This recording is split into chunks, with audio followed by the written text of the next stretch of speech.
കർത്താവിനാൽ അനുഗ്രഹിക്കപ്പെട്ടവരെ, നോമ്പിലെ 3-ാം ഞായറാഴ്ച തളർവാദ രോഗിയുടെ ഞായറാണ്. 2 വേദഭാഗങ്ങളിൽ തളർവാദ രോഗിയെപ്പറ്റി പറയുന്നിടത്ത്, ഒന്നിൽ വിശുദ്ധ മർക്കോസിൻ്റെ സുവിശേഷത്തിൽ 2-ാം അധ്യായത്തിൽ സൂചിപ്പിക്കുന്നത് 4 സ്നേഹിതർ യേശുവിൻ്റെ അരികിലേക്ക് ഈ തളർവാദ രോഗിയെ ഓടുപൊളിച്ച് ഇറക്കിക്കൊണ്ടുവരുന്നു. അവന് സൗഖ്യം ലഭിക്കുന്നു. യോഹന്നാന്റെ സുവിശേഷം 5-ാം അധ്യായത്തിൽ തളർവാദ രോഗി 38 വർഷമായി ബെത്സേദ കുളത്തിനരികെ കിടക്കുകയാണ്. ആരുമില്ല അവനെ സഹായിക്കാൻ.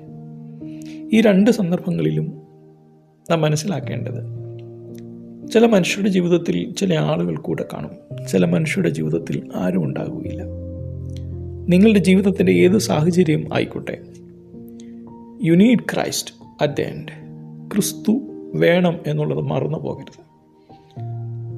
സാൽവേഷൻ്റെ, രക്ഷയുടെ ആത്യന്തികമായ അടിസ്ഥാനപരമായ ഒന്ന് എന്ന് പറയുന്നത് ക്രിസ്തുവാണ്.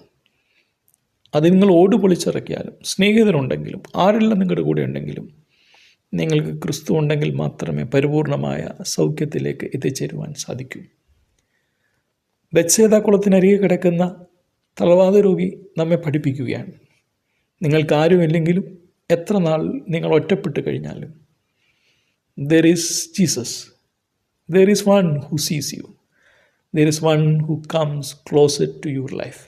നമ്മുടെ അരികിലേക്ക് ഇറങ്ങി വരുന്ന, നമ്മുടെ ജീവിതത്തിൻ്റെ വേദനകളിലേക്ക് ഇറങ്ങി വന്ന് നമ്മളോട് ചേർന്ന് നിൽക്കുന്ന ഒരു ക്രിസ്തു ഉണ്ട് എന്ന് പഠിപ്പിക്കുകയാണ്. 2 ഇടങ്ങളിലും അവരുടെ ജീവിതങ്ങൾക്ക് മാറ്റമുണ്ടാകുന്നത് ക്രിസ്തുവിൻ്റെ സാന്നിധ്യമാണ്. ആരുണ്ട്, ആരില്ല എന്നുള്ളതല്ല. ചില മനുഷ്യർക്ക്, ചില സ്നേഹിതർക്ക് നമ്മുടെ ജീവിതങ്ങളെ പിടിച്ചു നിർത്തുവാനായിട്ട് പറ്റുമായിരിക്കും. ചില ഒറ്റപ്പെടലുകളിൽ നാം തളർന്നും നിരാശപ്പെട്ടും പോയേക്കാം. പക്ഷേ ക്രിസ്തു എന്ന പ്രതീക്ഷയിൽ ജീവിക്കുകയാണ് പഠിപ്പിക്കുകയാണ്.